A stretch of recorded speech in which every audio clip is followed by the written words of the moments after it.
नमस्कार। आज हम एक ऐसी जिंदगी के सफर पर चलेंगे जहां सुर ही साधना थे और संगीत ही इबादत। जी हां, ये कहानी है भारत रत्न उस्ताद बिस्मिल्लाह खां की, जिनकी शहनाई की धुनें ऐसा लगता था मानो सीधे ईश्वर से बात कर रही हों। उस्ताद बिस्मिल्लाह खां ने एक बार एक बहुत गहरी बात कही थी। उन्होंने कहा, काशी मेरे लिए मंदिर भी है और मस्जिद भी। सोचिए जरा, बस ये एक लाइन उनके पूरे जीवन और संगीत का सार बता देती है। ये दिखाती है कि उनकी दुनिया में आस्था और संस्कृति कभी अलग थे ही नहीं। तो चलिए, उनके जीवन के सबसे पहले और सबसे अहम पहलू को समझते हैं, संगीत ही पूजा। देखिए, बिस्मिल्लाह खां साहब के लिए संगीत सिर्फ एक कला नहीं थी, नहीं, ये उनकी सबसे गहरी भक्ति थी।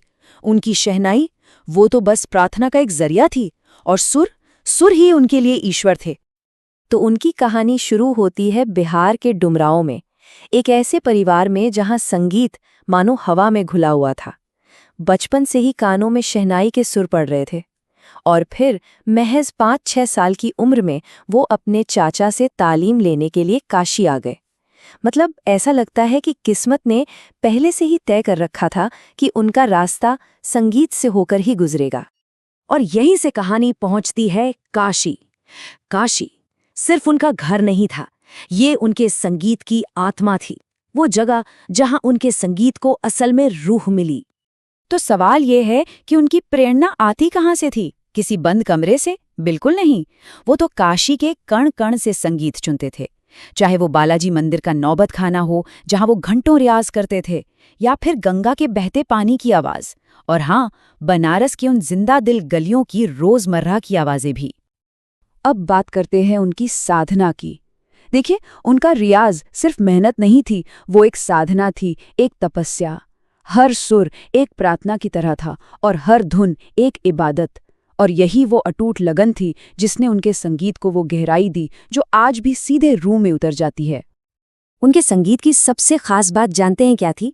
उसमें 2 अलग अलग दुनियाएं आकर मिलती थीं। एक तरफ थी रामपुर दरबार की पक्की सधी हुई शास्त्रीयता, और दूसरी तरफ थी बनारस की लोक धुनों की मिठास और आत्मा। और जब ये दोनों चीजें मिली तो जो संगीत बना, वो तकनीकी तौर पर तो कमाल का था ही, रूहानी तौर पर भी बहुत गहरा था। और फिर कहानी एक ऐसे मोड़ पर आती है जहां बिस्मिल्लाह खां का संगीत एक नए राष्ट्र की तकदीर से जुड़ जाता है। एक ऐसा पल जब उनकी शहनाई और आजाद भारत की आवाज दोनों एक साथ दुनिया के मंच पर गूंज उठीं। सोचिए, उनका असर कितना जबरदस्त था। उन्होंने शहनाई को, जो पहले सिर्फ शादी ब्याह और मंदिरों तक सीमित थी, उसे वहां से उठाकर राष्ट्रीय गौरव का प्रतीक बना दिया। और वो ऐतिहासिक दिन 15 अगस्त 1947, जब आजाद भारत ने लाल किले पर अपनी पहली सुबह देखी, तो उस सुबह की पहली आवाज उस्ताद खां साहब की शहनाई ही थी। लेकिन इतनी शोहरत, इतनी महानता के पीछे का इंसान कैसा था? चलिए अब उस पहलू को देखते हैं, सादगी में महानता। क्योंकि इस महान कलाकार के पीछे एक बेहद सादा, जमीन से जुड़ा इंसान था। और सच तो ये है कि यही सादगी उनकी महानता की असली नींव थी। पूरी दुनिया में उनका नाम था, लेकिन इसके बावजूद उस्ताद खां साहब ने हमेशा एक बेहद सादा जीवन जिया। उनके लिए दौलत, शोहरत, इन सबसे कहीं ज्यादा कीमती थे उनके सुर, उनकी कला।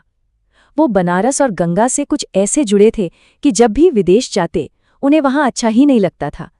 उन्हें अपने घर की, अपनी गंगा की और बनारस की गलियों की खुशबू याद आती थी।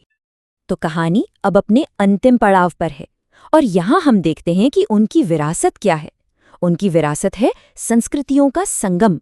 वो खुद भारत की उस मिली जुली, उस खूबसूरत तहजीब की एक जीती जागती मिसाल बन गए। हम अक्सर एक शब्द सुनते हैं, गंगा जमुनी तहजीब। इसका मतलब क्या है? सीधा सा मतलब है भारत की वो खूबसूरत संस्कृति जहां अलग अलग धर्म और परंपराएं ठीक गंगा और यमुना नदियों की तरह एक साथ मिलकर बहती हैं। और उस्ताद बिस्मिल्लाह खां, वो तो इस तहजीब के सबसे बेहतरीन, सबसे सच्चे प्रतीक थे। उन्होंने ये साबित कर दिया कि कला और आस्था की कोई सरहद नहीं होती, कोई दीवार नहीं होती। और शायद यही उनकी जिंदगी का सबसे बड़ा पैगाम है।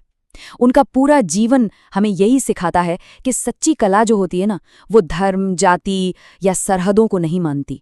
संगीत किसी एक का नहीं होता, वो तो पूरी इंसानियत का है। तो मैं आपको एक सवाल के साथ छोड़कर जाता हूँ, जब सुर ही ईश्वर बन जाएं, तो फिर पूजा की भाषा क्या होगी?